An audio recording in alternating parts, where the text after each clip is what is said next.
out. Chris Rupp is here. Right. Good morning. This is the House Appropriations Committee. It's Friday, February 27th, 2026. It's 10:15 a.m. and we are continuing our romp through bills that have come to our committee. And we are going to hear the Sister State Program, age 674. And there's an amendment, and I see there's money, which I didn't think there was. So not sure that we're going to vote on this today if there's money, but we will hear about the bill. And we have a representative from Commerce here. Is that right? Yes. Okay, great. Welcome. All right, Rick, take it away. Good morning. Rick Sagel with the Office of Legislative Counsel. And I was trying to remember, I don't think I was here last year either, which is kind of crazy. You were? Well, I know, I think you maybe I'm on a blacklist, maybe, I don't know. It's all who sends us bills. We get to see a lot of you, but if you haven't been here, we have this biennium, then we will introduce ourselves. It's always good practice. Okay, that's. Pleased to meet you. I'm Dave Iacovoni from Morrisville. I represent the Lamoille, Washington district. Good morning. The conversion represent 10 towns in the Essex Caledonia district. Mike Nigro, represent Bennington and Pelham. I'm Stephen from Waterbury, representing the Washington Shipping District. Marty Feltus from Caledonia, 5 towns. Robin Shy from Middlebury. Tiff Lilly from Burlington. Trevor Squirrel, Underhill and Jericho. Wayne Oresh, Highgate, Franklin, Berkshire, and Richford. Mike Murphy, Wyndham Ford District, Putney and Dummerston. Hi, I'm Lynn Dickinson. I represent St. Albans Town. Very good. And so my portfolio which is commerce, which is funny, I haven't been in here. So commerce, IT, AI, privacy. I'm in house commerce all the time, as Rep. Buden can tell you. Sometimes my bills go into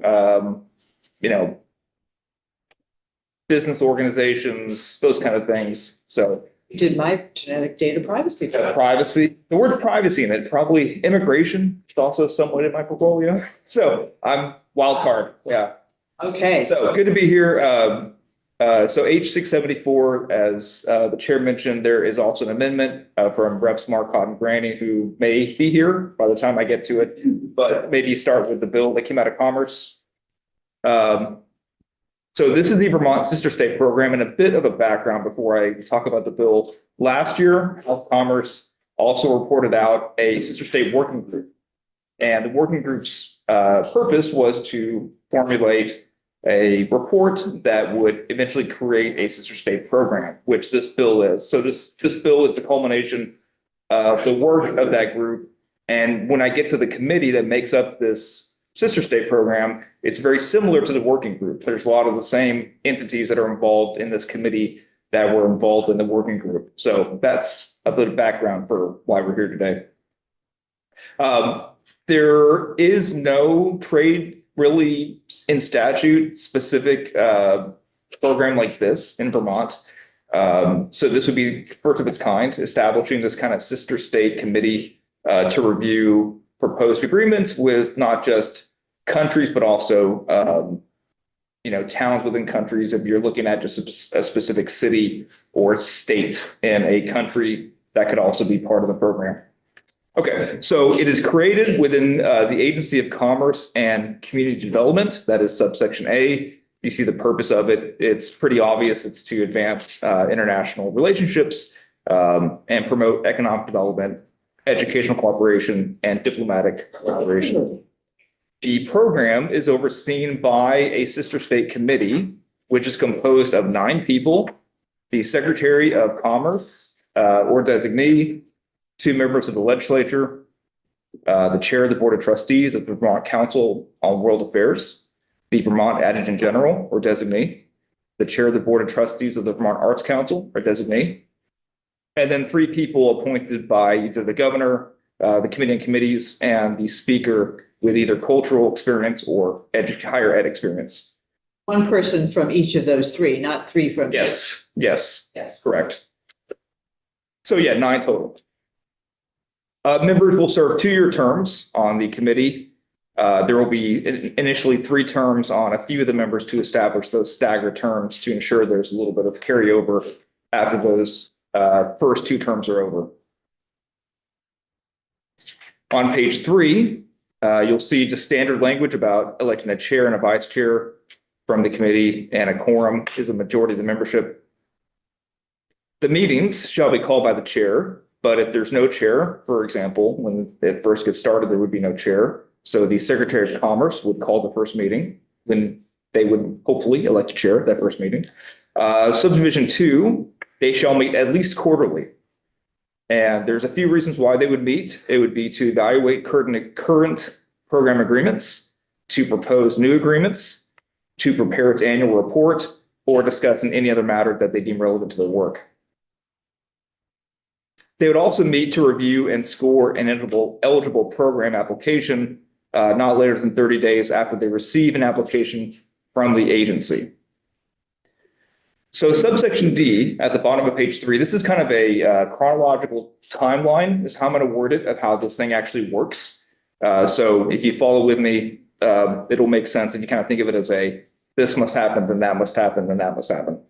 So at the very beginning, the agency is charged with developing this process, the application process. They will develop how that looks, how it works. Is it a web page? Is it a form you have to download? Is it some kind of online form? That's all the agency's prerogative, how they want to design that.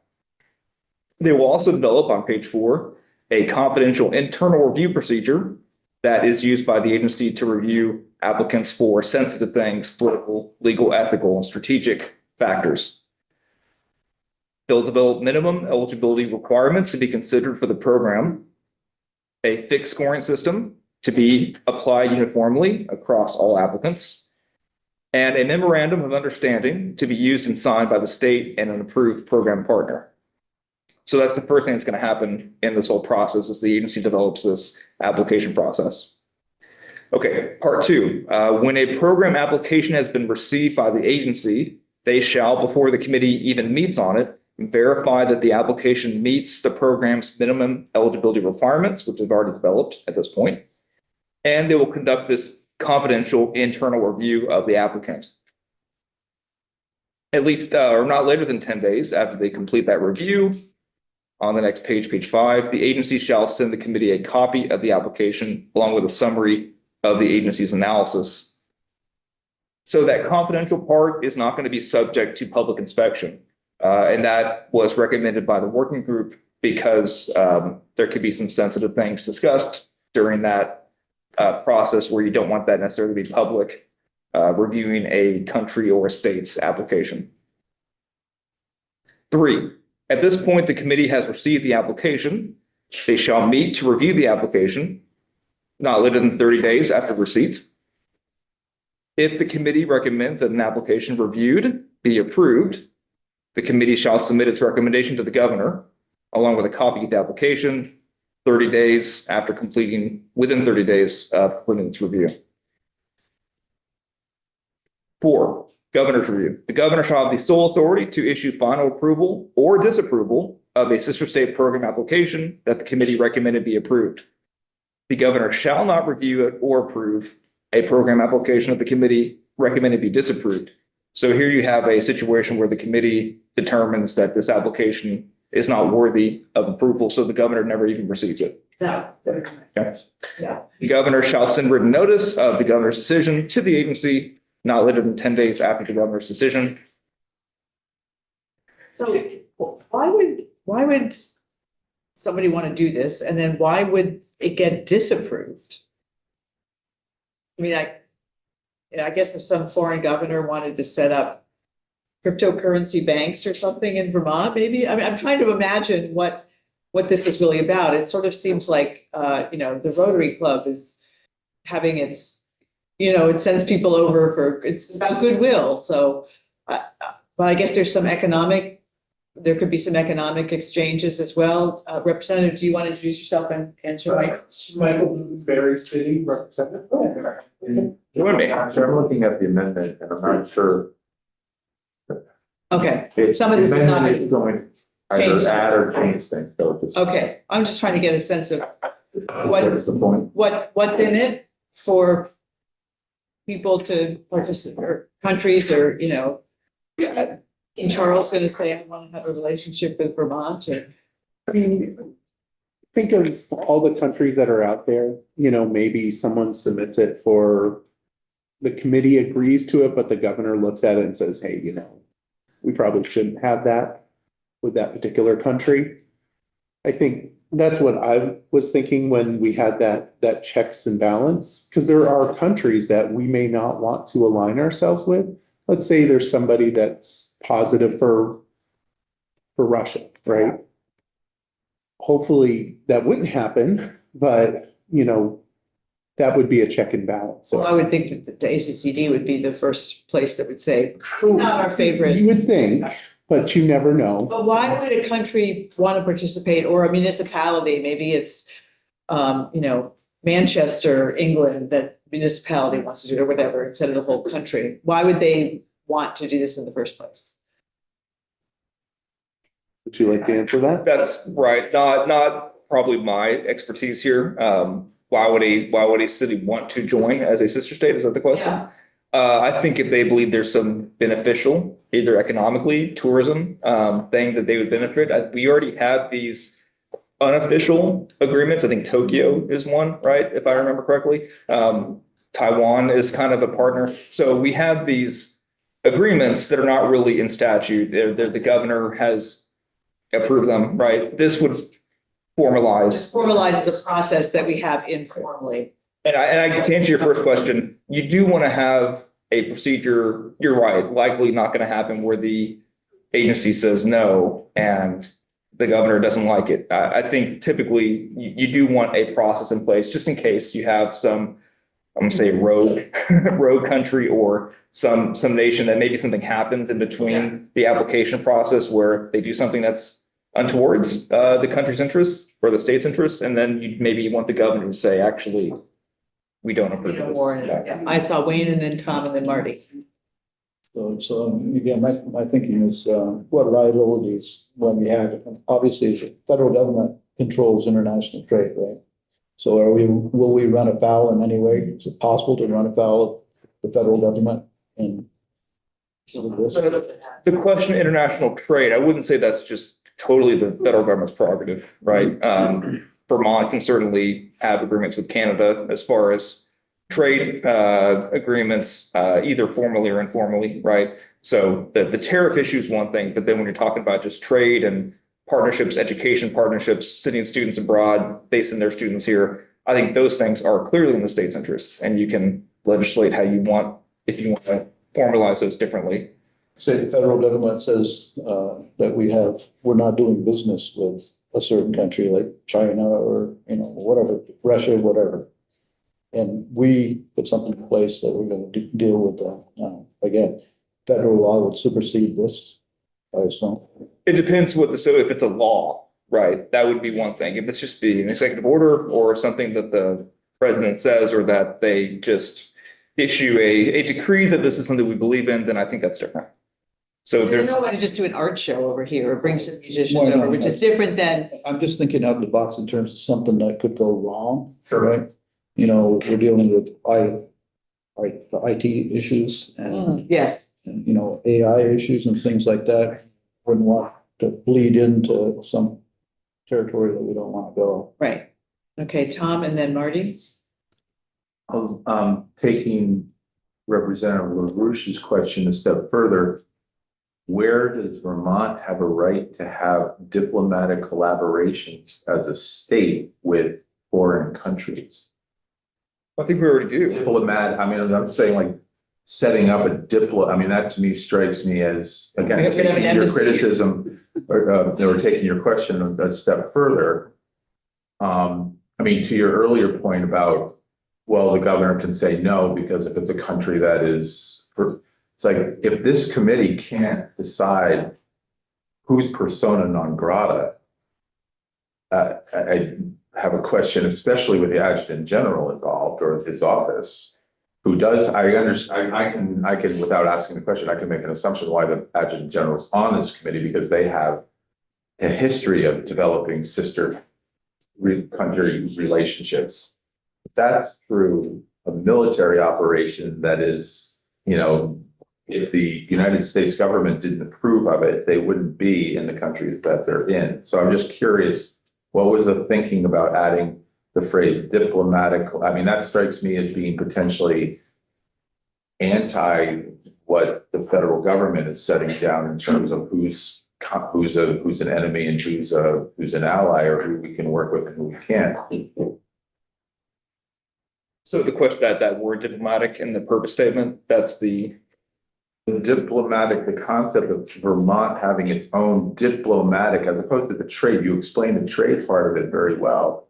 But having a diplomatic collaboration would be the governor of Vermont can talk to the leaders of a particular country directly and have some form of official recognition that may be antithetical to where the United States diplomatic, I mean, and let's leave behind the state of our diplomatic relations with other countries.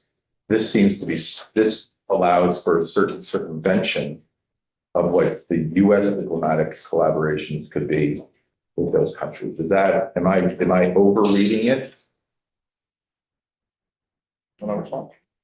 I'm more, I mean, we could get into a philosophical conversation about the Constitution and what my feeling of state control but that's not what we're here for. So I will let you take it from here. I'll give you my legal opinion, and I'm not obviously a policy decision here.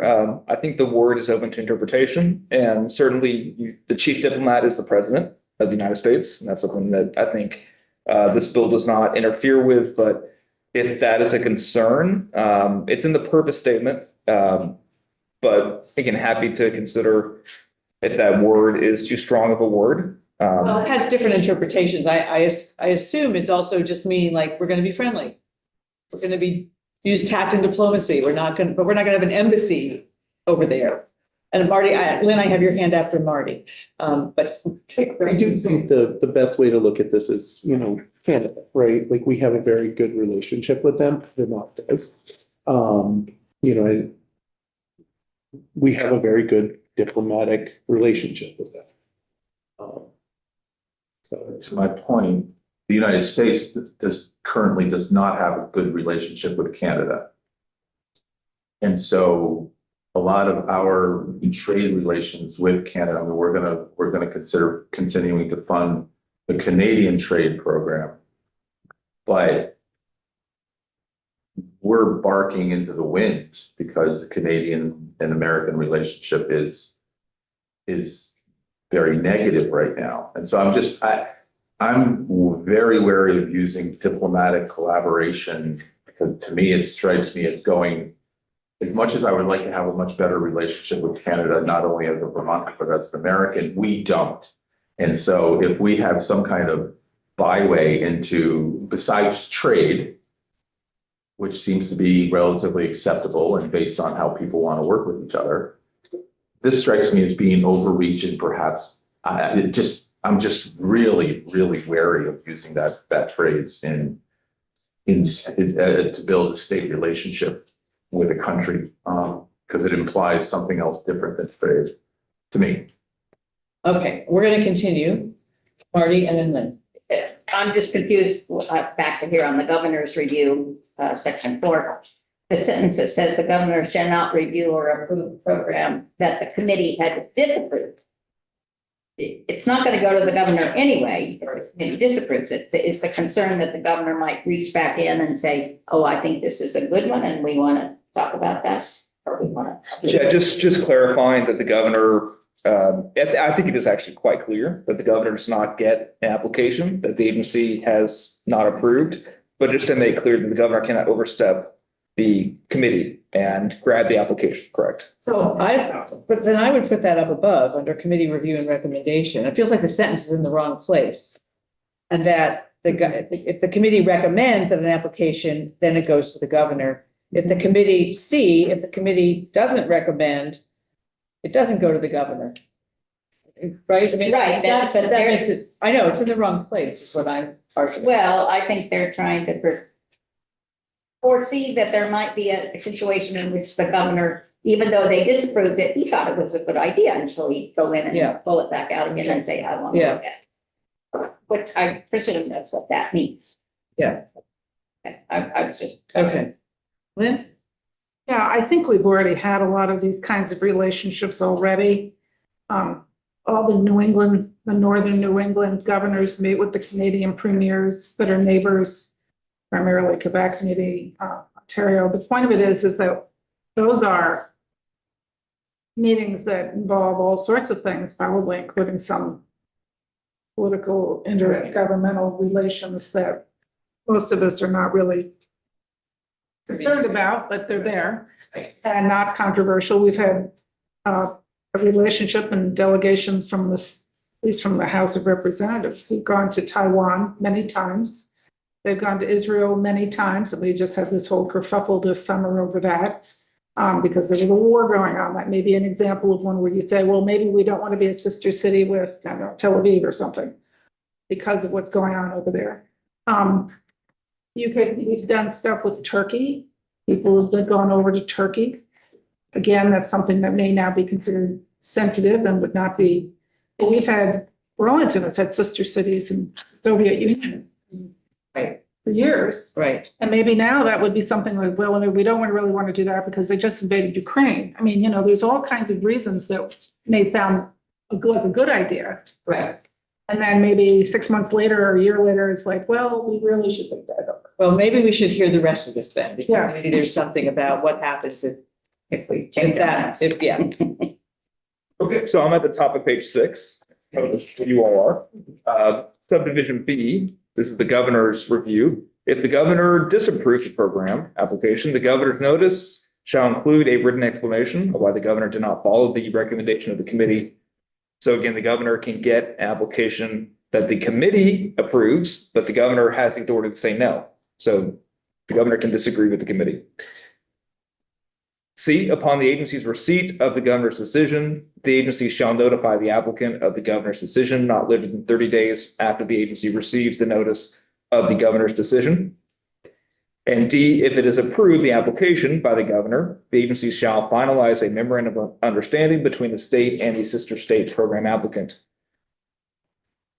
Subsection E, the reporting paragraph, the committee shall submit an annual report not later than January 15th of each year to House Commerce and Senate Economic Development, including the following: an executive summary of the key developments and outcomes of the program, a description of committee activities, including a summary of attendance and decisions at its meetings, updates on the program, including an evaluation of sister state applications, new partners, significant developments, metrics of success, and challenges, a description of stakeholder engagement with the program, a financial overview, including a summary of funding sources and expenditures, and 6, an outlook for the program, which shall include strategic objectives, potential new agreements, and growth opportunities for the next year. Is there a spot in here to remove somebody, a process for removing somebody from the sister state program if one country invades another, for example? Oh, remove a partner. We approved it, everything's going along fine, and then they go and invade another country, and now we don't really want to be friends with them anymore. There's not. I think I want one of those. You might want to do that too. Well, Right, does that make sense? I mean, I think you want to we know provide the that world option if changes, something we want to have changes. an escape clause if the global situation changes, and I'm sure there's some tactful and diplomatic way to write that, but I think we ought to have a review process so that that can be rescinded, or whatever the word is, Turkey is a good example. right? Are people okay if we do something like that? Is the approval process for a particular term? Is it like, we're going to be friends for 3 years? So it's not in statute, right? So that would be, the agency could also develop procedures for that. But if you want, and I'm thinking that's a good idea as well legally, that you want to have some kind of procedure in statute that says this is how this should work, that either a majority of the committee or the agency provides this mechanism for removal, or that agreement shall be reviewed every 3 years, 4 years, whatever the committee thinks is the right amount of time. Yes. I would suggest that, I mean, yes, that's an important piece. There is an amendment to this Right, from the committee chair. So okay, so well, let's get to that. When we get to that, we'll see if that's in there. I just say it can be added there rather. Oh, yes, no, not a separate amendment, exactly. We have an amendment, and the question is whether they want to do it on the floor, whether we want it to come from us, and then if we do it, then we can add that to their amendment. So, anyway, I think we want that in there somewhere. And even if there's a time limit, like we review it every 3 years, if, 11 months after, we've said, okay, they aren't gonna wait 2 more years until, okay. All right, So I would say typically, memorandums of understanding are not legally binding. So they could always, as written currently, they could get out of it, either entity, the sister state or Vermont. It's not a binding contract, but I think language yes, clarifying that process would be helpful. yes, I think so. Especially in the world we live in now. Sure. Reporting on page 7, actually, we're done with reporting, compensation and reimbursement. Page 7, this is your standard per diem language, that it is paid for up to 8 meetings per year. So a legislative member, is entitled to per diem compensation and reimbursement for not more than 8 meetings. Other members of the committee also, per diem compensation, reimbursement, 8 meetings per year. Payments made to the committee shall be made from monies appropriated to the Agency of Commerce and Community Development. None from the General Assembly for the representatives and the. None for the, Usually the General Assembly picks up the per diems for representatives and senators. so that can be added. The current language is just from ACCD. Right, no, it says that we get per diem compensation, but usually there's another sentence that says that'll be absorbed by the General Assembly budget. Oh. Members serving should be Yeah. reimbursed by. Yeah.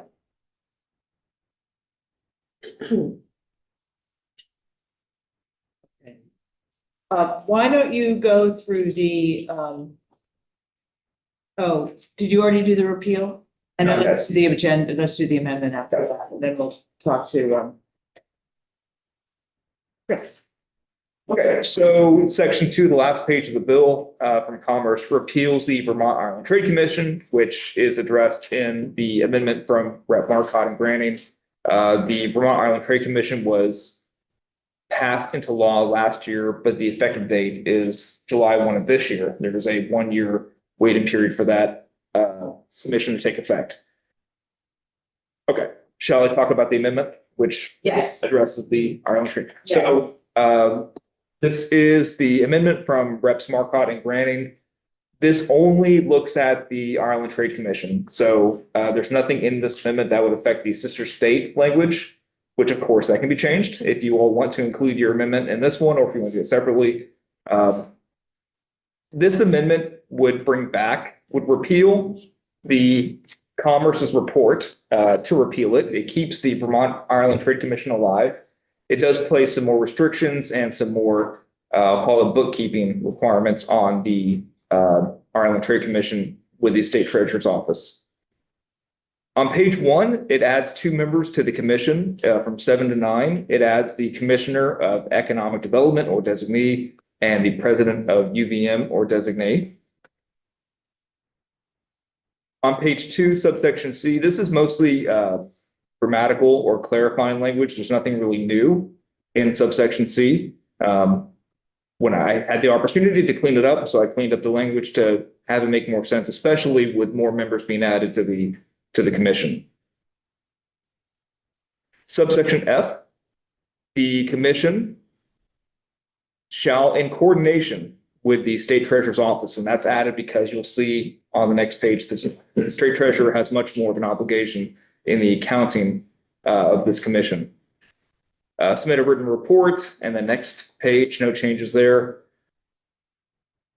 Subdivision 1, the current language remains disclosure listing any in-kind contributions received by specific members of the commission through their work in the commission.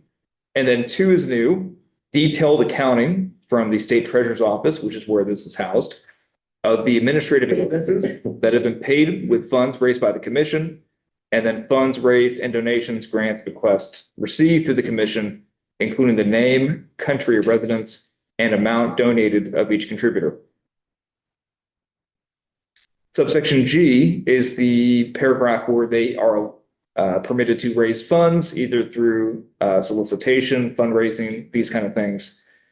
The last sentence of that first paragraph is removed to really limit what these expenses are and what could be considered administrative expenses, which is defined here in a little bit. Subdivision 2, mostly clarifying language here. You'll see carry out purposes is marked out again to clarify that just administrative expenses can be defrayed using money they raise. On the next page, page 4. These expenses shall be itemized and tracked for reporting purposes by the state treasurer's office. Interest earned shall remain in the bank account. The state treasurer shall include the balance of the account in the annual reporting required pursuant to subsection F of the section. So for purposes of this section, administrative expenses does not include any expenses related to campaign or election activity or food or beverages provided at official commission meetings. Does not include any other expense that is not specific to the administrative functions of the commission. So again, the intent here is to really narrow any funds the commission raises through whatever procedure it wants. Those funds can only be used to defray administrative expenses of the commission, and those are limited here in the amendment to as narrow as you can get. Happy to talk about what that is, but.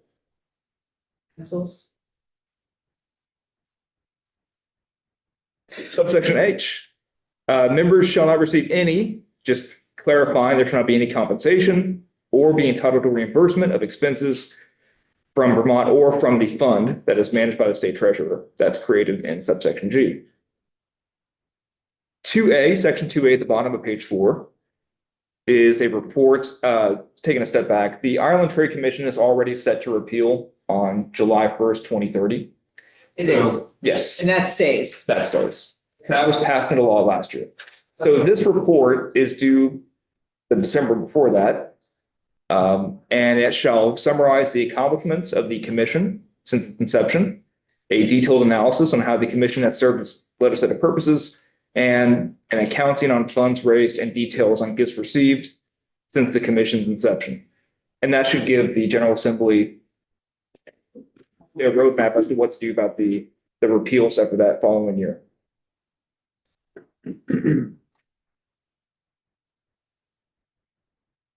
Okay, Lynn. Okay, this is exclusively amendment regarding the Vermont Ireland Trade Commission and its responsibilities. It's almost like an MOU of what we're supposed to do. Is this the template that we're going to use for any other sister city, state, country, or why are we just doing this after all of the other stuff lined up? I mean, this gets into more specifics. Yeah. Probably a policy question. This is not, so they seem similar. The Vermont Ireland Trade Commission is kind of a one-off trade commission. The sister state it's not even a separate title. It's a separate way of doing things. And that's, if you want to know Well, we set up the Ireland Trade Commission into law, and it was decided that a sister state approach is a better approach, which is actually, well, apparently less confusing and more state. That's what most states use, is the sister state way of doing things. So this was special to Ireland. In the attempt to repeal it, it was decided that it would just continue, but with much more restriction and reporting back until it expires. And also, They could drop it and become part of the sister state program. Yeah, I was going to say, why isn't it a part of the other? I would imagine they will be encouraged to apply to be in the sister state program, but in the meantime, we're not going to drop this at the moment. Under that proposed amendment. Yeah, Tom. And just pointing out, this is set up under the treasurer's. I mean, there's two key differences right now. This was set up under the treasurer, not being pulled into ACCD, which the other one is. Right. And this one, the committee members, commission members do not get paid for their service. Right. Whoever's on it. That's right. And we're proposing that everybody gets per diems at the very least On the other. in Illinois. Want to be clear. Right, that's right. Different program, different approach. Same goals. Yeah. Some. Yeah, okay, wait. Such state clause, putting into language that the governor shall not, obviously, if they don't send anything to the governor, then the governor's got no way of knowing that something exists. So why doesn't it just stop? It should just stop it. If the committee or whatever the group is votes to agree, then they send it to the governor for approval. To have to say that the governor shall not look at what they decided not to do is. Well, the governor, they could choose to do it. I think it's just a little extra clarity that the governor does not have the authority to overreach and take something. It's a good way to just keep poking people in the eye when it's unnecessary. Well, it's any governor now or in the future. Although I was gonna add, there are about 20 states with these Vermont Ireland trade commissions. So it's fairly common. It's a newer thing. Last 5 or so years, they've been going around states trying to get these agreements made. The sister state thing is also a newer thing where states are creating these committees to try to build trade relationships.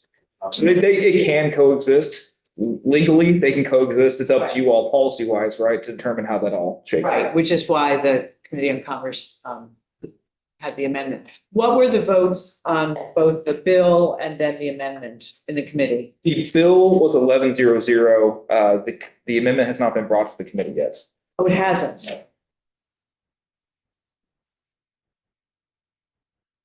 It's currently written as an individual Right, amendment but it that. hasn't been reviewed by your committee.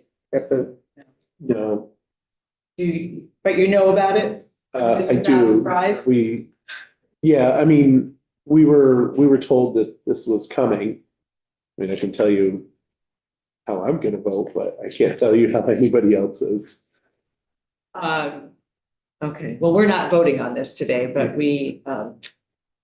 all right, so. Can I get some clarifications on what you? Yes.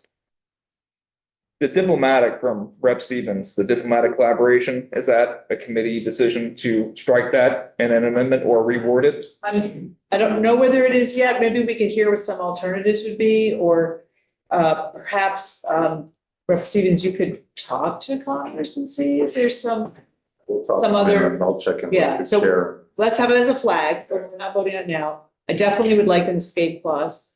Yes, I have that. Okay, And I concur with Rep. Stevens. on the diplomatic relations. Okay, well, we'll see if we can find something that, If there's a It's satisfactory, clarification, yeah, it says that, right, then that's right, fine, but right. it's- Do you want removal and time limit or just the removal of an agreement? Do you want them to have? oh, I think that they should decide on the time limit. Does it say that there should be a time limit or review? Okay, so let's just go back and look at that. Are we holding ourselves on the floor with that? Are we voting on, when we vote on this, then does Yeah. it go to the floor after that? Yes, well, yes, So and it's on it'll our, be a it'll be flag. on our wall. It'll be on our wall. Yeah, you're good. Let's see, an application, review, minimum eligibility requirements, a fixed scoring, memorandum of understanding. And maybe we could have an F, which is some sort of a review process, which may also include the escape clause, but also, what were you saying, like a term limit or a time to Well, review it? yeah, the memorandum of understanding be valid for 3 years and then it gets reviewed. Right, or some period of time that it needs to be reviewed on some sort of regular basis. There's a line about a yearly report, so maybe something be added within that line, I don't know. Well, it would probably be Maybe part of the something yearly separate. report. But I think the application process needs, the MOU needs to have some kind of an agreement that there'll be a review of the. In So that'd the be- final. In the final MOU, like it should be, will be reviewed. They can decide how many years. Maybe they want 1 year, maybe they want 3 years, but they can figure that So out. that kind of more in the agency's prerogative, but you Yeah. definitely want an escape clause in statute that says. Yes. Gotcha. Yes.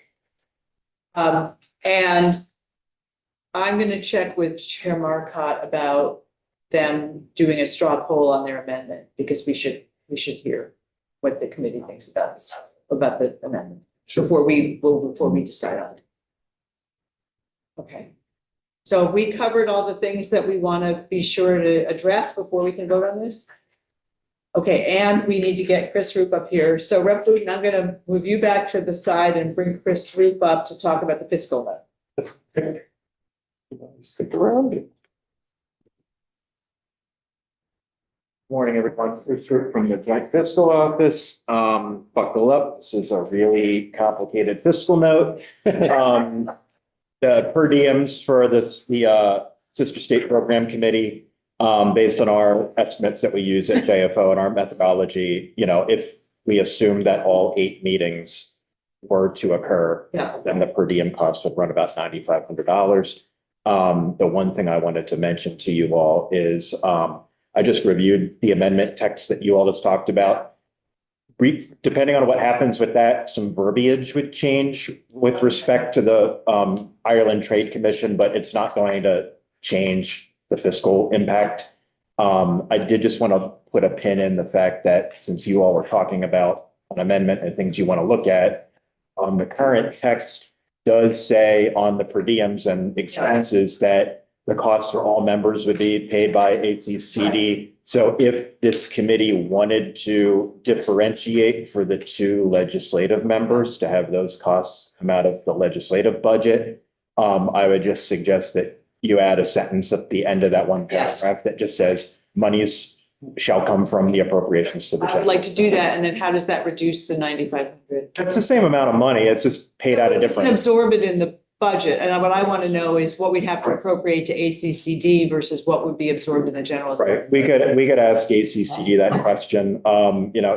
It's not a substantial amount of money. You can do the math on 2 people, 8 meetings that are legislative. Oh, absolutely. We have that. We have that. It won't reduce the aggregate total of the bill. It will just it will change who bears the cost. Right, but we don't have to appropriate it to the General Assembly, so if we can save. As long as we can absorb it, yeah.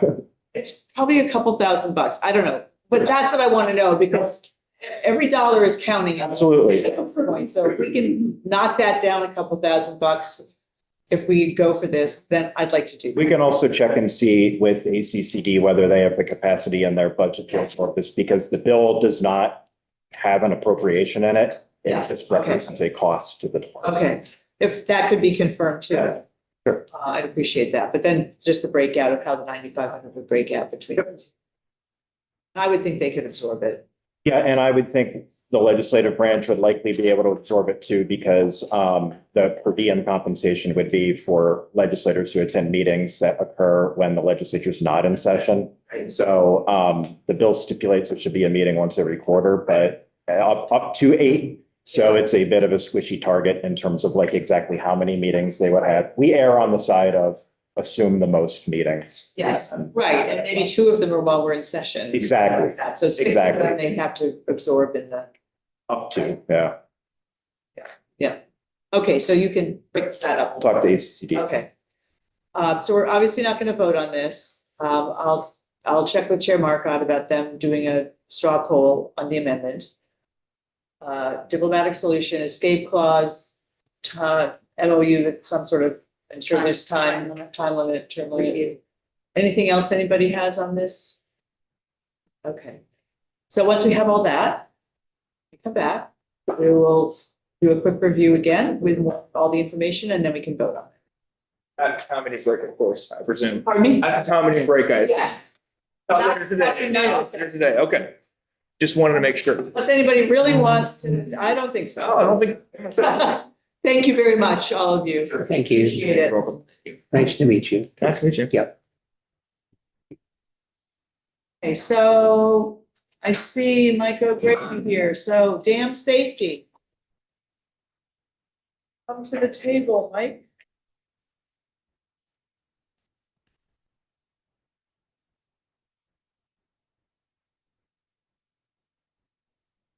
That was Tom's bill. Dam safety must be Trevor, is that you? Yeah. Okay, Do I begin? well, you are welcome to begin. This is Mike O'Grady with Legislative Council. Before I get into the substance of the bill, I want to give you background because there's a lot of acronyms and relevant information that you might want to know. So you're going to hear potentially people say that there's about 2,000 dams in the state. But DEC has gone through and they've identified that they regulate 1,005 dams. The PUC regulates 29. FERC, the federal regulator, regulates 91. And the U.S. Army Corps of Engineers and the U.S. Forest Service regulate 21. Now, the state has a system for regulating or assessing the hazard of dams, and it's high, significant, and low. High hazard dam means that if there's a failure of the dam, there's a probable loss of life. A significant one is where there's no loss of life, but there's a probable environmental damage or damage to structures and other property. And low is no loss of life, likely low environmental or damage to structures. There are 74 high hazard dams in the state. 50 are regulated by DEC, 4 are regulated by PUC, and 13 by FERC, 7 by U.S. Army Corps of Engineers. Some of those high hazard dams that DEC regulates are privately owned, some are publicly owned, including by DEC. And then there are all the dams out there that nobody has actually registered, and you may have a dam on your property that you don't even know about. So what do you do when you have a dam? There are requirements for effectively planning and safety for your dam. The dam owner is required to complete something called the Emergency Action Plan that identifies the areas that likely would be inundated by failure of the dam, and that EAP is provided to the regulator and the municipality in which the dam is located. After the EAP is done, there's an emergency operations plan that is developed, and that's developed by the municipalities in the inundation zone. And that's developed to identify evacuation routes, critical response, leadership, sites for shelter, et cetera. And that's what we're talking about today. Because when there was the flooding the few summers ago, there were several dams that were at risk of failure. And in discussing those potential failures with the municipalities that were in the inundation zones, some of your colleagues identified that a lot of the responsibility for a dam safety is on those municipalities, and they may not have the capacity or the resources or the general ability to effectively respond to a dam failure and or to create this emergency operations plan. So there was a study committee last year that looked at different ways for how the state could address emergency operations plan. One of the alternatives in that study committee was to do a pilot project to look at how to do emergency operations plans, how to fund them, and how to prioritize and plan for going forward with them into the future. That's generally what this bill does. Creates that pilot project for 2 state-owned dams. But now going into the substance of the bill, Section 1 is not a pilot project. Section 1, in discussing with the stakeholders about dam safety, there were some interested parties who were arguing that the governor and the director of emergency management didn't have standalone authority to order the evacuation of a municipality due to dam failure. And it's because of this section 20 VSA section 10, which says before there's an all hazards event declared that the local municipal officer has to be able to consent to that. Well, there's other authority in statute that allows the governor to declare an emergency and to declare response that's necessary. And so this is just clarifying page 1, line 14 through 18, that this authority, this language about municipal consent to all hazard does not prevent the governor or the director of emergency management from declaring and requiring evacuation of an area subject to a dam inundation. And then on page 2, you get to the pilot project, the Division of Emergency Management, which I'm going to refer to as VEM, Vermont Emergency Management. They, in coordination with DEC, are going to conduct this pilot project. They're going to develop a set of emergency operations plans, because you do an emergency operations plan for every municipality in the inundation zone. So it's not just one, it's a plan for each municipality. So a set for those municipalities. And it's for 2 state-owned dams that have been classified as high hazard potential. One of, remember, if they fail, it will cause loss of life.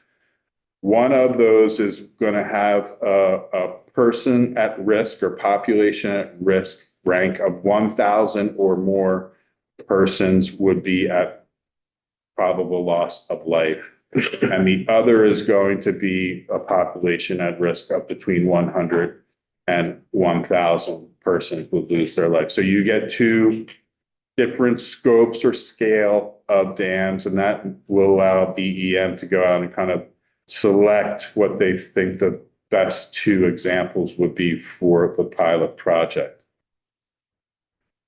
In preparing the EOP, they have to consult with all the stakeholders. You're now on page 2, lines 12 through 21. Page 3, they may hire a contractor, including a regional planning commission, to complete the EOPs and comply with all of the requirements of the section. The bill lays out everything that needs to be done in the EOP. I can go through that in detail, or we could just kind of 10,000-foot overview that they have to coordinate with the emergency action plan. Remember what the dam owner completes. They have to identify evacuation routes. They have to address vulnerable populations. They have to identify where people are going to evacuate to or shelter. They have to engage those vulnerable populations, such as schools, in the development of the plan. They have to plan for mutual aid with municipalities working together in response to the inundation or the emergency. Page 4, they have to address how to use pre-event communication, including early warning systems or the Vermont alert system. And they have to include anything additional that VEM thinks is necessary for the development of an EOP. On or before July 1, 2028, they submit to you, the General Assembly, the results of the pilot project. You're going to get copies of the EOPs for the 2 dams. So there's going to potentially be a lot of EOPs in the building. And a summary of the process for development of the EOPs, including whether they contracted with an entity to do EOPs. A summary of how they coordinated with all the stakeholders, the cost of the EOPs, a summary of early warning recommendations, the scope and budget for how to do an EOP template, because this is only about, those populations at risk of 2, it's only about 2 dams and state-owned dams. And remember, there's 74 high hazard dams. And so there's many municipalities that would be subject to or required to do an EOP. It's like, what is a template that VEM could roll out that municipalities could use to develop these EOPs?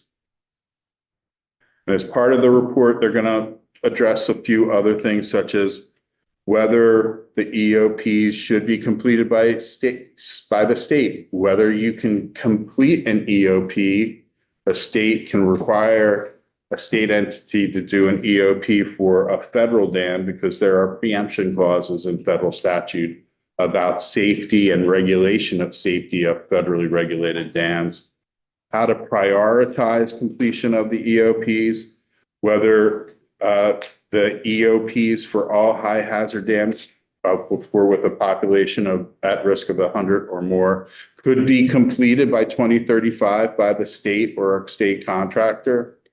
Whether the division of, I already talked about how, whether or not the division can do an EOP for federal dams. Page 6, what it would cost for a VEM to complete the EOPs for dams with a population at risk of 100 or more. Whether and recommend how EOPs should be completed for those high hazard dams with populations of risk at risk of less than 100. Recommend potential funding sources for the state or municipalities that have to complete EOPs. Recommend, what structures need to be identified, how to identify them, whether to geotag them, whether to include them in Vermont Alert System. And so that type of information is part of the pilot project.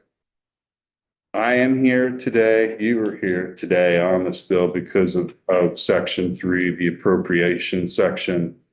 VM estimates that they would need $250,000 to fund the pilot project, and DEC is asking for $125,000 for their role in completing the pilot project.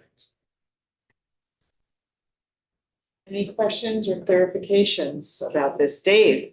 Can you tell me how many of those 74 dams are at risk of failure? That's a different rating system, and I don't have that. There is actually an ongoing process at DEC to come up with rules for safety, repair, and maintenance of dams. That's been ongoing. It's a difficult process. I can get you that. Can you? Yeah. Thank you. Sorry to bother you. No worries. If you could, What was the vote out of committee on this? I honestly, it was a couple of days ago. I'm not sure if I have the text. Andy, did you have a question while I'm seeing? Not a comment, rather a question. Actually. Okay, I think this is 11-0. This is something that really needs to be done. Yeah. After all, responsible. Somebody has to be responsible. If we don't do something like this, then go duty protecting the public with the state of Vermont. So Yeah. I think we have to do this. It seems important. There's so many things that seem important. Mike, you're welcome to stay there, and Chris, seems to be your one for fiscal notes. Do you want to come up on this one? Is this a little more? Madam Chair, I could probably recite this in the time it takes to walk the chair. Okay, well, The fiscal note is really just referencing those two appropriations, that total $375,000 total from the general fund, $250,000 to Vermont Emergency Management, and $125,000 to DEC for their roles in supporting the plan.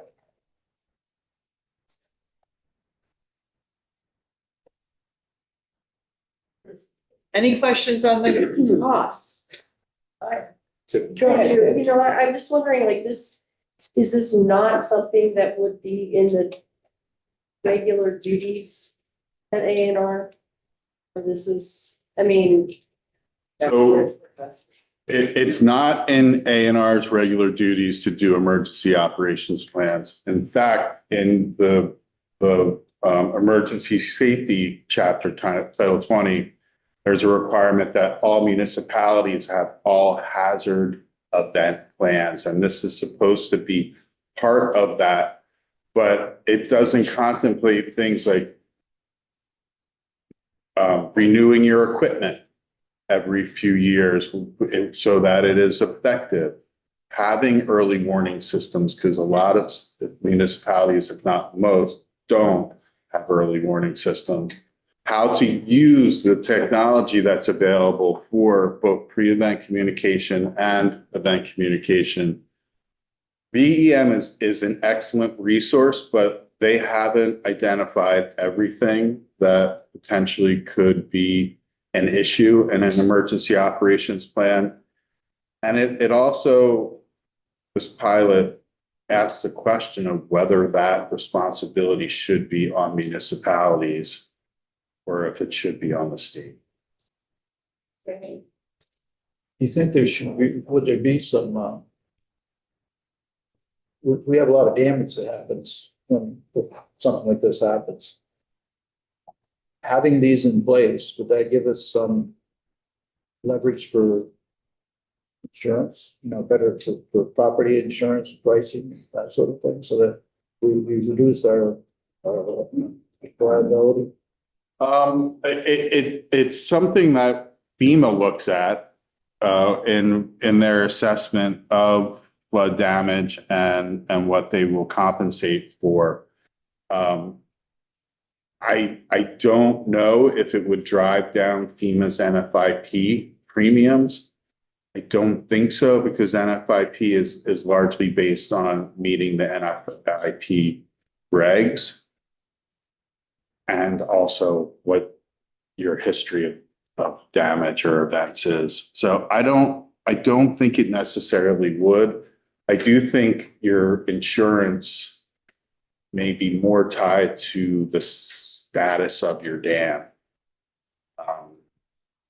And that question is who would be liable in that situation is something you tried to address a couple of years ago and could not reach consensus. You're going to have strict liability on the dam owner for failure. But as I just explained, there are state-owned dams, there are municipal-owned dams, there are private-owned dams, and that raised a lot of concern among dam owners. It'll definitely mitigate against our risk, just the maintenance being done in accordance with Which is what DEC is doing in developing the dam safety rules and updating and modernizing them with engineers, dam engineers. And they're a little behind schedule, but it's also difficult. Lynn. Yeah, there has been recently some articles I've read about dams in some of these rivers, and some that were put in that were supposed to stop or be barriers to flooding that ended up. They're looking through these, they're examining these. I mean, I guess out here in Montpelier, there's a dam they're looking to taking them out. Yes. Try to improve Yes. the way the flooding can be managed. Is this part of what DEC is doing now, or for instance, like if the Wrightsville Dam, which was apparently at high risk at one point during the 23 floods, if that had flooded over, I would suspect that would be considered pretty more than just damaging. That would be.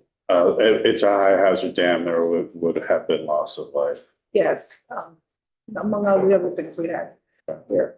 But is that the kind of thing that, is that the maintenance, safety, creating? No, that's like the actual maintenance of the dam.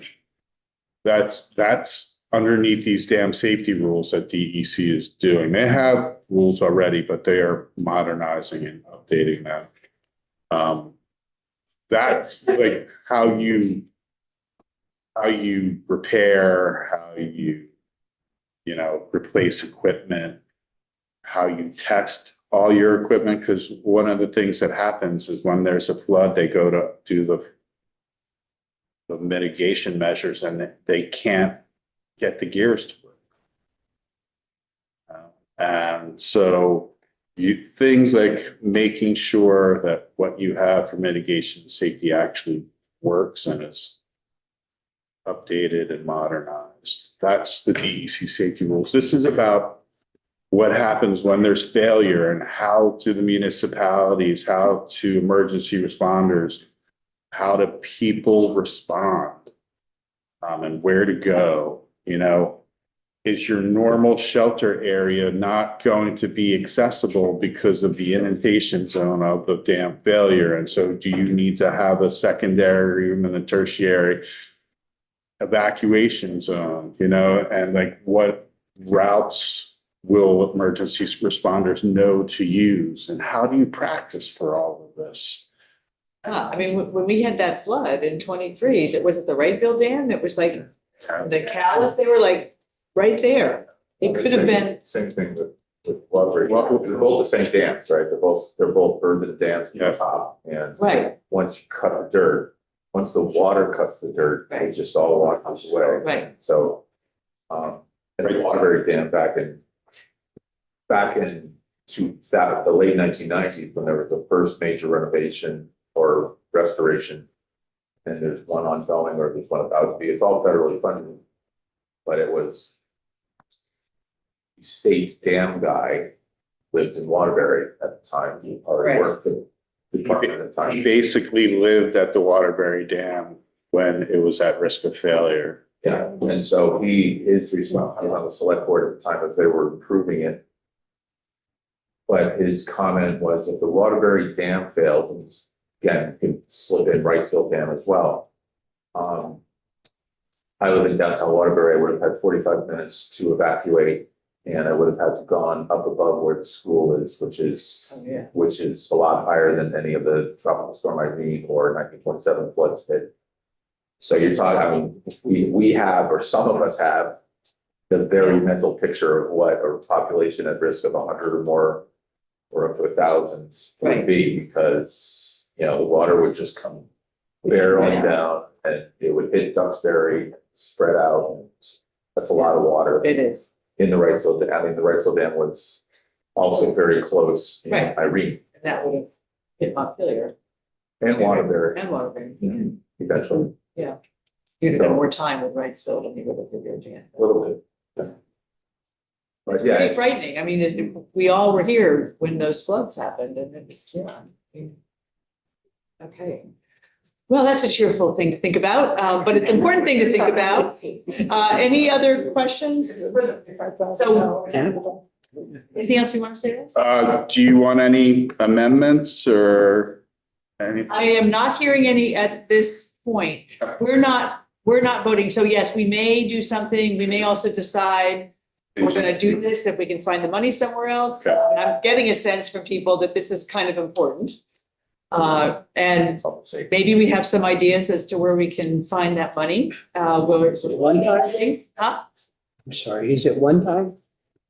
Yes, would be one time. Pilot, one time, thank you. Yes, go ahead. This question's right time back, Mike. Yes, you can ask your question. So when we talk about this as the pilot program limited to 2 state-owned dams, you mentioned that there's hundreds of other dams. And, you know, I can understand if somebody had a dam on their property that's a Fort Brook or something like that, or, you know, whatever. That people were concerned with would be concerned with the expense, but how do we?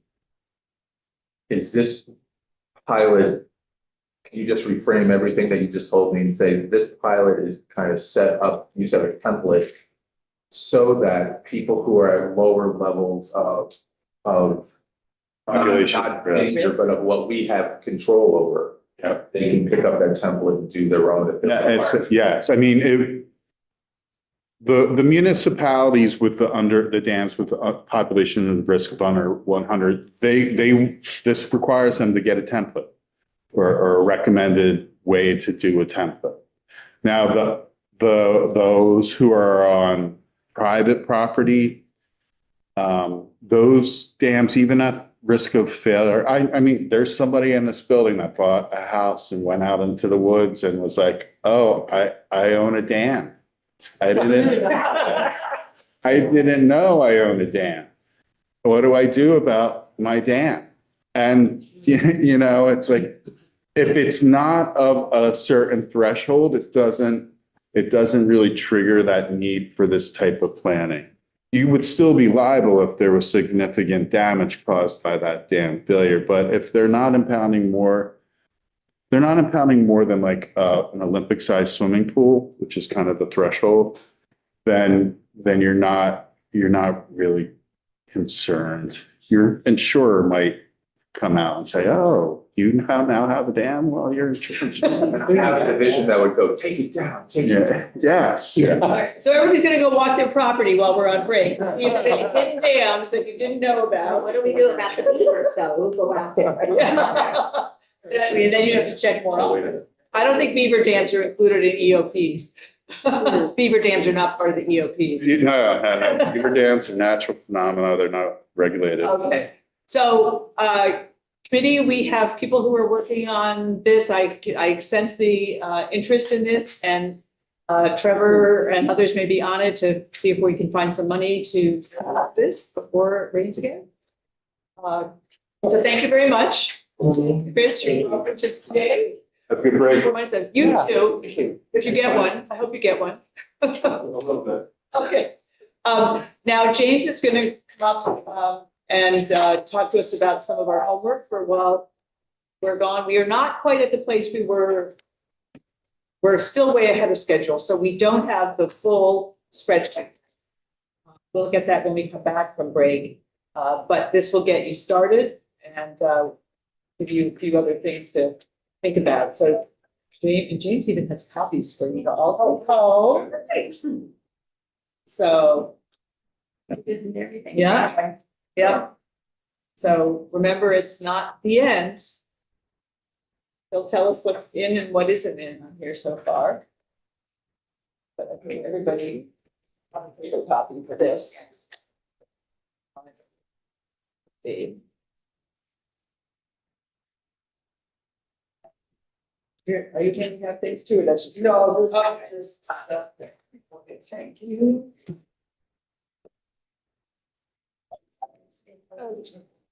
James emailed that. James emailed it? Yes. Thank you. We're not posting it, so you all have your email. Thank you so much. The extras, because we might lose them.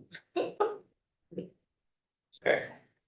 Okay, so tell us what you have. Yes, James Duffy, Joint Fiscal.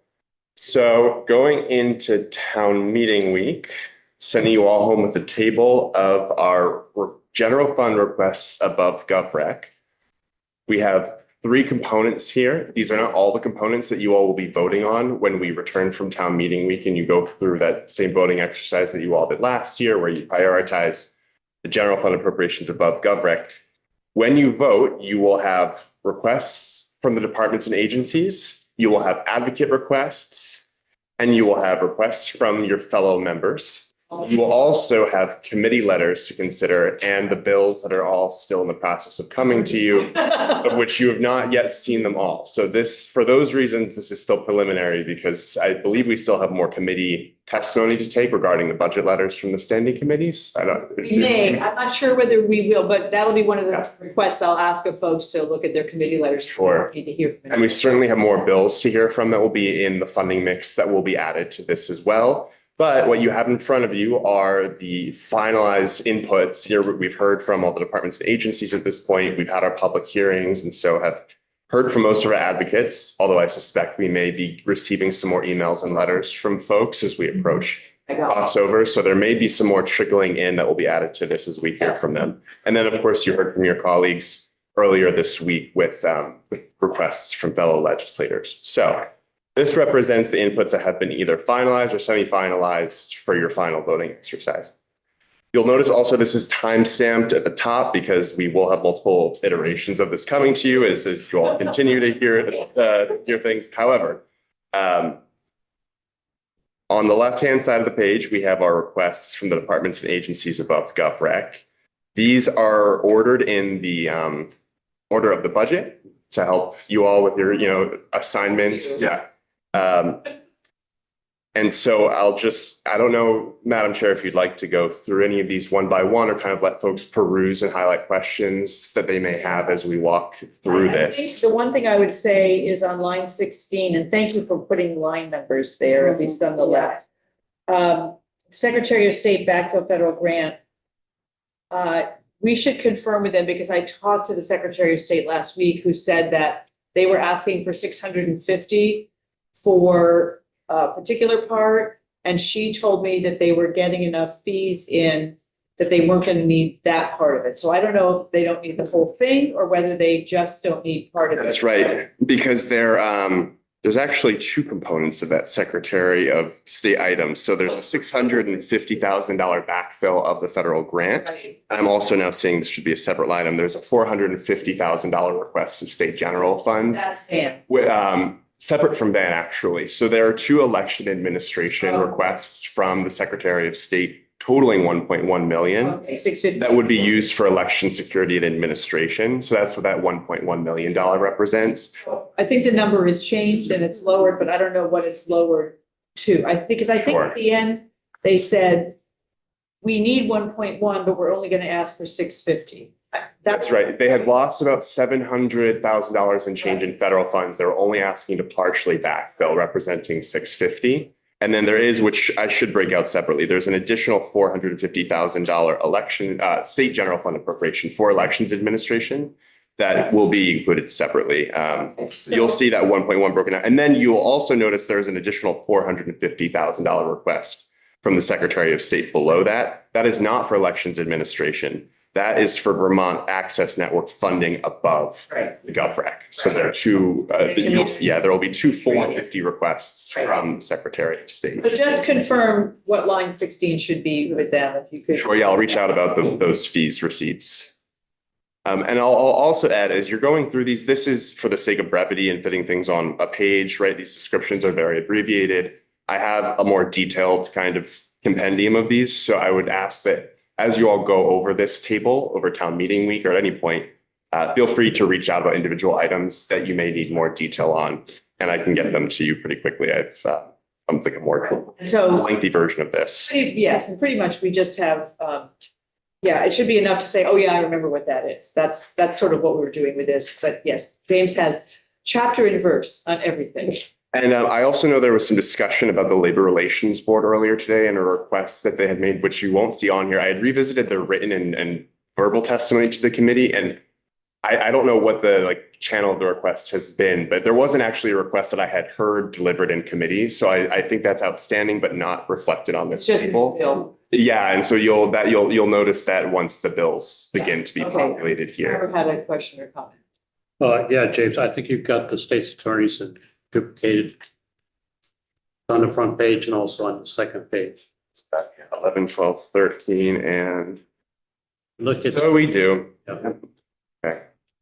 Just a test, he left it in there. So we have 34 through 36. They don't need to. Yeah, those are duplicated. And thank you to the committee for your forbearance too, as we continue to. So 34 to 36 are the same as 11, 12, and 13 on the. Yes. Yes, you can ask the question. So James, I'm just wondering, there are some things that have come in as letters, but they didn't come through in public testimony. Right. And they're not on here, right? So they should all be, so if you're referring to the testimony we took on the 12th and the 19th, we did receive somewhere between 40 and 50 letters that were not delivered as oral testimony, were posted to the page. After. If we haven't sent them to James or Autumn, then they don't. Duplicated, is that right? Okay, they've come into members of our committee. At any rate, I'll make sure that. If you receive individual letters or correspondences from folks, please do pass them on to me and I'll update the table. What you see here should reflect all of the written testimony that was received and posted on the HAC website, or Madam Chair, I know you forwarded. I forwarded them already. I think we got one. You'll notice that one isn't on here. Madam Chair, you had forwarded one from VSEA that was either reflected in existing requests or didn't have a general fund impact. And so you won't see that. That's fine. I just wanted to give it to you, so. Yeah, a couple other housekeeping notes, not housekeeping, but formatting notes. You'll notice this is mostly under the legislator general fund request, but there are some cells that are grayed out. Those represent duplicated requests that are reflected elsewhere in the table.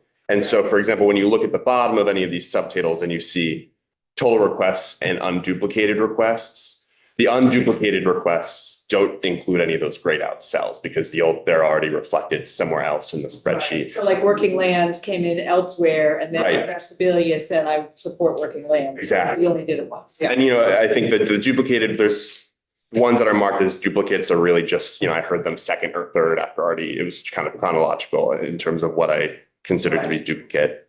So that's what the grayed out cells mean. You'll also notice mostly under the advocate general fund requests, there are some yellow cells. Those represent requests that may have global commitment, that we either know to have global commitment implications or may have global commitment implications, which will reflect the request amount, right? Because this is just general fund. The global commitment items that you'll see in this final table will just be the general fund impact, not global commitment. And so some of those yellow cells, still working with Nolan and kind of scrutinizing the testimonies to confirm what the general fund impact will be. Some of these are tricky, right? Like the testimony may not have provided the split for us or may refer to kind of global commitment categories that don't quite match up to the ones that we use to determine global commitment rates. And so that's why those are still yellowed out and not finalized, still doing some digging there. You'll also notice that when I refer to rate increases for global commitment items, I'm not referring to specific percentages. So I'll just, for example, believe we received a request for 3.5% increases for home and community-based service providers. Under HR 1 / the One Big Beautiful Bill Act, states are no longer allowed to direct percentage increases to some of these global commitment items. You can, give them a certain amount, and however that shakes out to be a percentage increase is fine. But my understanding from Nolan is that states are no longer permitted to direct specific rate increases. State-directed spending has been stopped at wherever it was when they stopped it. So any new thing, we have to do it differently. And so that's why you're going to see it. But is that like saying, well, they received 275, but we want to give them 3% more. So we just give them 300,000, but we don't say 3% more? More or less, yes. We would have to, if the policy goal is to achieve a certain level of increase, we would do the math to see what that amount works out to be. But states are no longer permitted to no one can give you more details. States can't refer to it as a 3.5 or a 1.5%. So the other question, do you have access to agencies that were like the Secretary of State's thing perhaps, or something else where federal funding, I'll use legal aid because it's up here as an example of where federal funding or Human Rights Commission, where funding was changed because of federal issues. So for instance, Human Rights Commission isn't receiving that amount of money from the 95 or 100 or whatever thousand for HUD that would have been part of their budget. And there's some finagling going on. But is there a list that's easily can be built up? What divisions lost cuts specifically since January 2025? So that we have, because we're backfilling stuff. And some of this is marked and some of it isn't, but we're picking up the slack of some of these agencies, especially human service agencies. And I just wouldn't know if that's, because that's part of our thinking too. I mean, we have to say, well, if they got cut $1 million, how much are we required to or want to fill in the backfill or? And the other part of that, which won't show up on here, is, for example, there are increases at agencies like AHS because now the state share of administrative costs for SNAP has gone up and is costing us $8 million. Right, so that's the kind of stuff that if it's directly related to HR 1 and other bills. Yeah, just because it even if it's for us to be able to explain on the floor that we're increasing this budget not because there's more, but because we're losing the money that was once our normally part of the budget. Yeah. Yeah, that's all reflected in testimony notes, and I could denote that on the table pretty easily. I could imagine an asterisk, right, denoting that this stems from a federal funding reduction or a separate table. I just think it's important, just like saying that we all got gypped out of $1,700 individually because of the tariffs. Yeah, the state's getting gypped out of X number of millions of dollars because of change in policies that were, so very focused on particular agencies. Yeah. Yeah. I agree for a little bit different reason. Okay, that's okay. You also have a propensity to, oh, we got federal money, so let's put this thing in place. And then, and then all of a sudden it keeps going and going and the federal money dries up and then we feel obligated to keep going. So that it gives us a time to reflect on what we're doing and make a decision on whether we. Right, right. And some things are, like they're just putting it to the states with SNAP. And so that's what it is. And other things, there may be that same question. So we can ask both sides of it. Right. Exactly. Yeah. Lynn, did you have something too? No. Okay, you're just pondering. Marty. I just wanted to point out, maybe everybody all figured out, that the applicant line is in an alphabetical order. They're not attempting to line up with the. Right, and- area. And I will be lining those up with the budget area, Madam Vice Chair. I think that would be helpful for you all. I apologize. I wasn't able to get that done for you all today, but when it comes. Size lines and everything. Yeah, but when it comes time to vote, everything will be in budget area for you all in Thank you. the subsequent versions of this. So referred to line 21, but we're talking about the applicant line 20. Yes. Yeah. Okay. And we really wanted, James has worked really hard on this to get, and I promised him this is okay to, send out as a draft. Because we want to see where we are and keep our thinking going and not just be suddenly shocked that it's 350 million or whatever it is by next, a week from Wednesday. I'm making that number up, that. I don't know what the number's gonna be. It's a lot. People didn't really cut back from last year. I mean, this is 200 million here, and this is without a whole lot of stuff that hasn't come in yet. From either the bills or the committee letters. So that's, Jason will be talking when we're done here. There'll be a new spreadsheet when we all come back. But this at least gets you started to think about. Helpful, very nice. Sure, I would say, if I can offer the members any direction about where you might go with this, over town meeting, if you decide to start familiarizing yourself with any requests within your budget area, outside your budget area, you need more detail, reach out to me by all means. I'll be available over town meeting week to start providing more detail on this. I think that's really it. Yeah, just start familiarizing with your requests, familiarizing yourself with the requests you are most interested in knowing more about. And we JFO can start doing some additional research for you all as we head into the busy week that will be week after town meeting. Dave? Can you tell me, James, where the Visiting Nurse Association is? I couldn't find it. Oh, you couldn't find that? Probably right in front of me. Was that an advocate request, Representative? Committee letter. These aren't on here yet. Oh, I'm sorry. We have a lot to go. Yeah. I apologize. And, Although some of them may be on here in verse, because are called BNAs, but maybe on here as, some people said designated special agencies. We have choices of care, area agencies on aging. So there's different things that may not be directly VNAs. understood. Go ahead, Dave. Is it possible, is it helpful to have a list similar to this of all the governor's recommended downs? Some of them might be here because somebody said, I want to add X because it's been cut.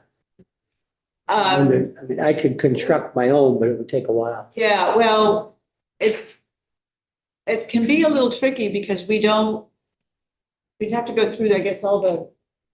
I mean, we probably Figure know out- them for all, each of our budgets. If you know them for your budgets, Right. we could get a list from each of your budgets and you could turn that into James. But James isn't going to look through every single piece of testimony that we've got from all the departments. But if you know. Right, I would go to the ups and downs from the Yeah, well, there department. may be in the budget book, it says we eliminated these programs. So if you want to go, if that would be helpful, I think, if you want to go through your own budget portfolio and send James what you think has been cut.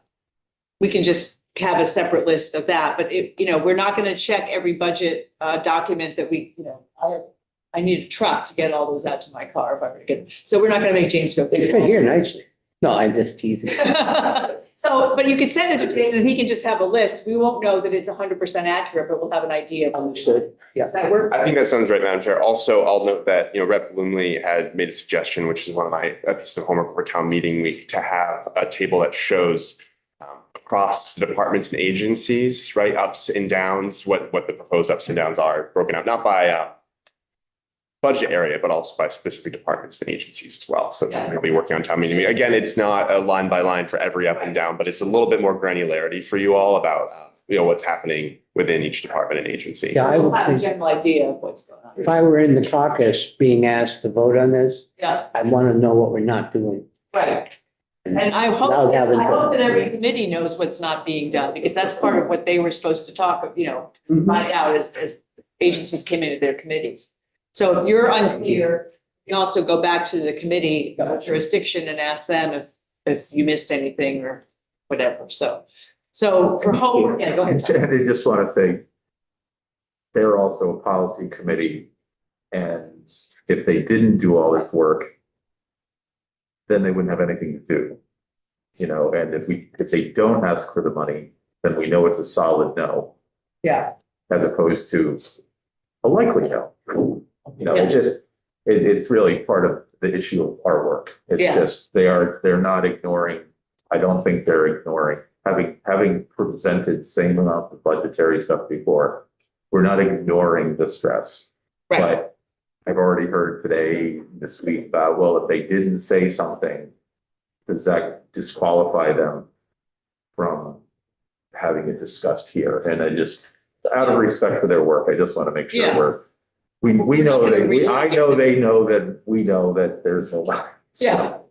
Everybody knows that, and yet, here we are with 200 million at the moment, and, we can take bets on what we think the final number. Just for all of your notation, thank you, Representative, for pointing out those duplicate state attorney and sheriff's numbers. So our total unduplicated department and agency requests above GovRec, removing those duplicates is now 21,796,440. This one over there. Okay, so we're on the top of page 2 on the left. Yes, thank you. We're looking at the I see it. the total for the pink table. Wait a second. And agency. 21,796 440. instead of 23,800. Okay. Yeah, it's on the screen behind me too. This will be 21,796,440. And that is for our pink table, department and agency general fund requests. Over. And the yellow line is different too. Is that the other one? Yeah, it's the grand total. And this one has a little more squishiness in it just because it has some of those global commitment numbers from advocates that will likely change. But as of now, we're at, for the total unduplicated general fund requests over GovRec, just across these 3 categories is 194,295,000. This is. This is, before committee letters. Yep. This is before the bills. And it's before any other emails that we've all gotten. And if you got one, send it to James and Autumn. So preliminary, this will absolutely change, but just for all of your notation's sake, as you look at this over town meeting week. I think so too. I just have a quick question. When there is a line item that would involve global commitment, have we just taken the general fund number or? Some of these are numbers where the advocate has provided a general fund number. So for example, I'll give you 2 examples. I believe on line 23 on page 1, the elder care program request of 349,763. If I'm remembering the testimony correctly, I believe that represents a general fund number from the advocate that we need to double check, but that would represent what they had proposed as the general fund number. On the other hand, an example of something that is gross between it's a total general fund and global commitment would be the rate increase on line 22, page 1, 5.8 million for designated specialized service agencies. I would assume that's perhaps gross, but that was a number given by the advocate that we need to look into soon. So it varies. If you have a quick question on a specific one, I'm happy to check the written testimony or my notes for you. A number of the Vermont legal aid requests are also implicated in global commitment because they have 2 contracts that receive partial global commitment dollars. Those numbers, as of now, are just the numbers that were provided by Vermont legal aid, where we're kind of working to disentangle the global commitment elements of those. So it's both, to answer your question. Okay. Depends on the item. Thanks. Okay. So James, this is great. Thank you. Don't leave there yet. So here's what I'm thinking about, and I'm sure I've left something off and you can all tell me. But so obviously review this list. All our prep work. Check your budgets for eliminated programs and let James know as you go through that. Read all the committee letters, not just the ones in yours, because at the end of the day, we're all going to decide on all of it, not just your own budgets. So we can review all those. If there's a committee that we haven't heard from that you think should come in as you're reading them, let me know and I can have Autumn invite them to come in and present their committee letter. Some are pretty straightforward. You may find that there's some you want to know more. So that would be good. I'm going to go back to comb through carry forward. For any money, you have your carry forward reports. I was talking to Mike this morning and we may have found some more money that we can use for something else. So we'll do that. You can also review the bills. We're going to hear the rest of the bills that have come to us. We just got 2 more this morning and Autumn is setting those up. So we are going to start Monday afternoon. We're going to try to get through all the bills so we can really focus on the budget and then we can vote the bills out as we know what's happening with that. Or if we find money to offset a specific thing in a bill that we're comfortable with, we can do that and send it on its way. Yeah, Dave? Do we have to meet a crossover deadline on the bills that have come to us? Yep. Has to be out by So by the we'll same day as the be budget.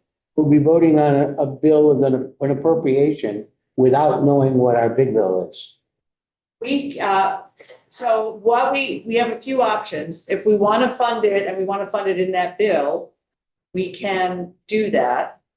We can also take the money out and decide later, like the committee of conference or whatever, we can decide things then. We can take the money out and put the money in the budget. So we all are sort of agreeing the mediator's an issue, for example, that's $125,000. If we find the money somewhere, we could just put it in. And then that comes down off our bottom line. I mean, I'm going to be meeting with James and Emily after this. So there are ways we can do this. The other way would be to say, we can appropriate the money for it from a certain fund or from something. We can do that within the budget itself, but pass the bill. Although if it's just for a mediator position, we could also just put that in the budget. So it sort of is going to depend on what it is. We're not going to vote out things and guarantee money until we're comfortable that that money is there to be guaranteed. But we have the deadline, yeah. The deadline will be the day that we vote out the straw poll of the budget, which is March 20th. But not on these bills, right? Those bills have to be out by March 20th too. So we're going to be factoring them into. It's our crossover. Our process, they're not the other ones. They have to get it to us. So we may be getting bills our last week that have come from policy committees, which is why I'm trying to get through all the bills we have now as soon as possible. So we don't end up with 42 bills on our last week when we're trying to make the budget balance. Does that make sense? We've been there before.